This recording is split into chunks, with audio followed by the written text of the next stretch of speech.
Так дайте пацанам посчитать потери. Суммы нули погибают на сцене. Снова один, прогуляюсь без тени. Заливаю лик, поцелуй на шее. Как там, правый назад, черный каскад. Вижу твой взгляд, степь многоярд. Мог тебя взять, но ты не моя. Так дайте пацанам посчитать потери. Суммы нули погибают на сцене. Снова один, прогуляюсь без тени. Заливаю лик, поцелуй на шее. Как там, правый назад, черный каскад. Вижу твой взгляд, степь многоярд. Мог тебя взять, но ты не моя.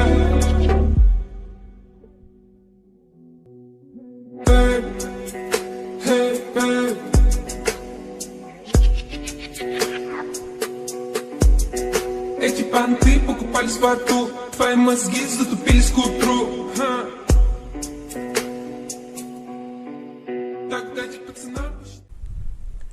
Salut à tous, donc voilà, comme vous me l'avez demandé, petite présentation de la RC.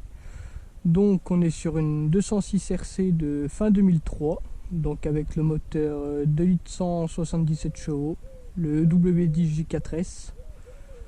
Donc voilà, qui est plus trop d'origine du coup.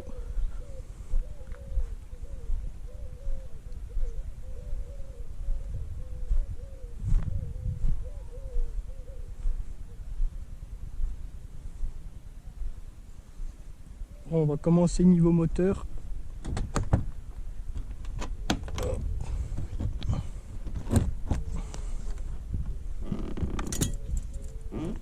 Je vais garder ma petite liste avec moi parce qu'il y a eu tellement de choses que...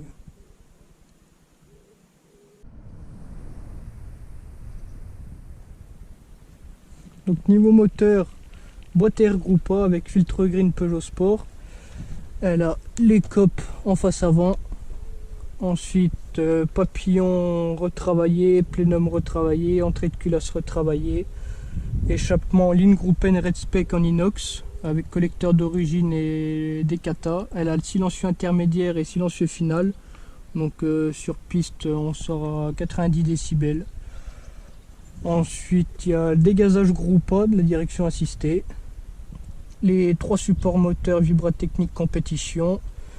Le support moteur côté distrib, donc le support du support moteur qui a été renforcé et soudé, donc la maladie seuil 206 qui se déchire, donc là il n'y a plus de soucis. Les cales de support moteur Peugeot Sport, donc 206 RPS, radiateur gros volume avec durite de silicone, là-bas derrière le radiateur d'huile avec plaque thermostatique, donc ouverture à 80 degrés, la clim qui a été supprimé complètement jusqu'au bloc chauffage. Ensuite, donc là on a l'arrivée du plus vu que la batterie est dans le coffre. Concernant la boîte, on a le short shifter qui est ici. Et puis donc stage 1 moteur tech, donc avec les 2-3 petites pièces qu'il y a dessus. Elle a sorti 197,7 chevaux, 220 Nm de couple. Donc ce qui est largement suffisant pour le moment. Il y a aussi sur le plénum le joint téflon, donc pour la chaleur, ça aide un petit peu. Et puis après, donc tout ce qui était d'origine, donc bimode, la pompe à air, tout ça, ça a tout été supprimé. Elle tourne en 10-50, donc Total Quartz Racing. Liquide de refroidissement basique, il y a juste un additif Motul dedans pour éviter la chauffe et sinon voilà.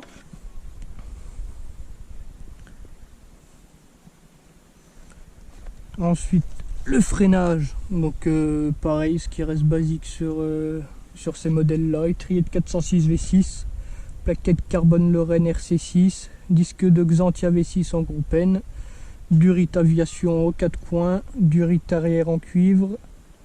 Après elle a les écopes sur les triangles de refroidissement, les écopes à la place des anti-brouillards avec le BOA.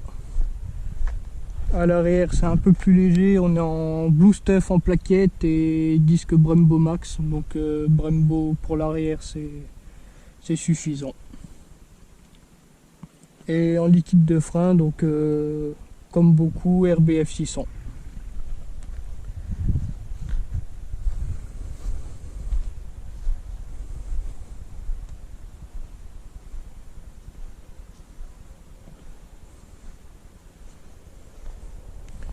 Après, niveau châssis, on va commencer par le train arrière.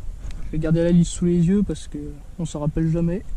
Donc le train arrière renforcé, donc avec les 4 roulements par côté, monté sur douille alu, décranté, donc assez bas quand même, mais bon, c'est ce qu'il faut. Ensuite, donc après tout ce qui est barre stab et barre de torsion, par contre sur le train arrière c'est tout d'origine. Elle a juste sur les renforts, je ne sais pas si on va réussir à y voir comme ça, sur les renforts là, les Powerflex violets, B6 arrache ferme à l'arrière. Et puis voilà. Pour devant, donc B14 avec carrossage, donc coupelle déportée de 1,5 cm, donc 1,5 degré de carrossage. Barre anti-rapprochement qui a été modifiée pour le carrossage parce que sinon elles sont trop longues, elles passent plus. Après, qu'est-ce qu'on a? On a les triangles Groupen, donc triangle rotulé. Barre anti-rapprochement inférieure aussi. La barre stable, donc barre stable de S16 SW, donc à 22 mm contre 21 d'origine. En pneus, donc là on est sur 4 slicks en P0, donc du Pirelli, donc médium à l'arrière et du hard à l'avant, ce qui va très très bien pour le moment. Après, on a les cils en bloc de barre stable en Powerflex Black Series, le berceau qui a été soudé.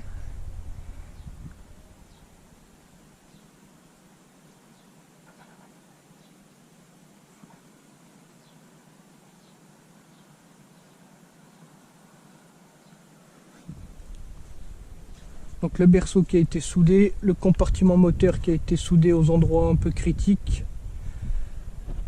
Donc comme sur les têtes d'amortisseurs, les bouts de longeron et tout. Après niveau châssis, on peut parler de l'arceau aussi du coup. Donc arceau Sabelt 6 points. Donc il était monté dans une F2014. Il est homologué FFSA, il est à jour au niveau de tous les annexes.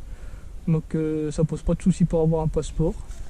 Donc les grosses platines qui sont là, il est repris derrière. Et puis voilà. Bon, tant qu'on est à l'intérieur, panneau de porte en fibre. Et 2 baquets en Sabelt aussi, avec les harnais GT2i en 4 points. Volant tulipé avec le snap-off, assez pratique pour monter et descendre. Le coupe-circuit. Les 2 interrupteurs de ventilo. Hop, le cale-pied pilote et copilote. Les mousses de protection d'arceau pour éviter de se taper la tête un peu tout le temps. Donc là, le câble de batterie qui passe.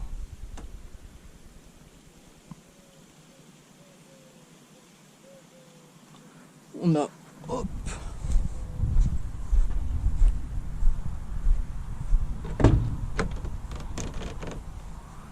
de ce côté extincteur. Bon, on n'espère pas s'en servir, on roule pas en Renault donc normalement on ne devrait pas avoir de soucis. Les beaux petits sièges baquets, donc celui-là est fixe, le conducteur est sur glissière, comme ça on peut changer de pilote comme on veut.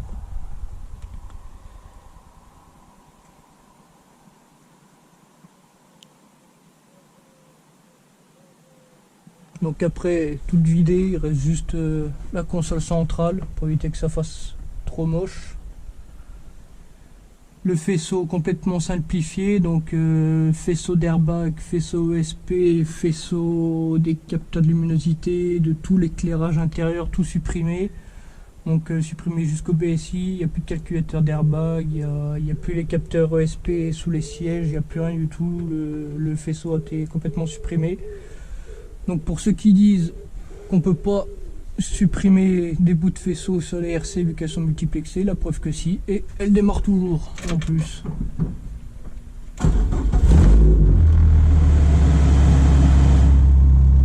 Donc forcément c'est un peu un sapin de Noël.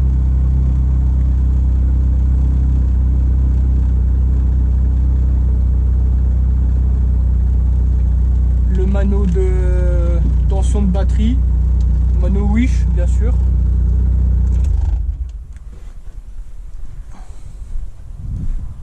Hop.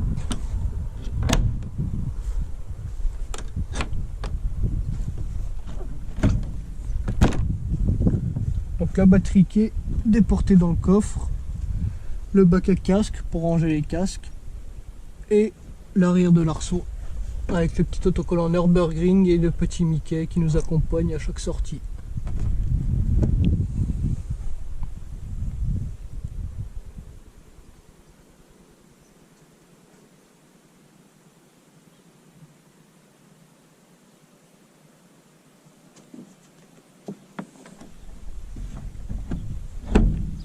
Hop.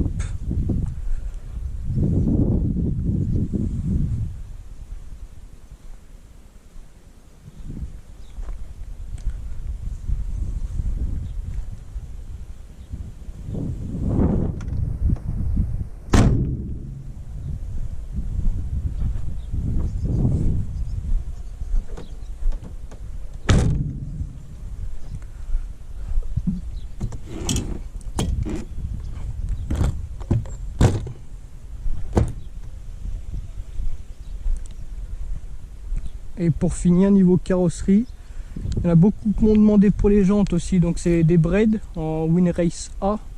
Donc c'est du 16 pouces, c'est 7 de large.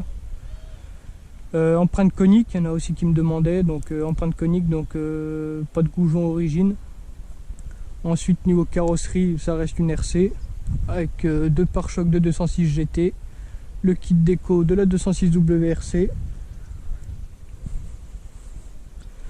Donc le pare-choc GT qui a été découpé au niveau de la grille et au niveau de la plaque d'IMAT. Donc au niveau de la grille pour les copes de boîte à air et au niveau de la plaque pour le refroidissement du radiateur. Désolé pour les puristes, je sais que ça se fait rare, mais voilà. Cache-phare en fibre, capot en fibre, rétro obus, vitre en plexi à l'avant, 5 mm d'épais, donc les normes FFSA aussi.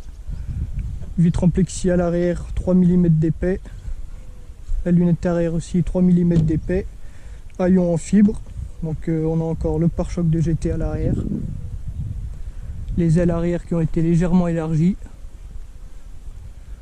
Le becquet qui sort d'un site chinois, je pense. Mais qui donne son style. Et puis voilà. Sans oublier les copes de toit AliExpress qui rajoutent 5 chevaux.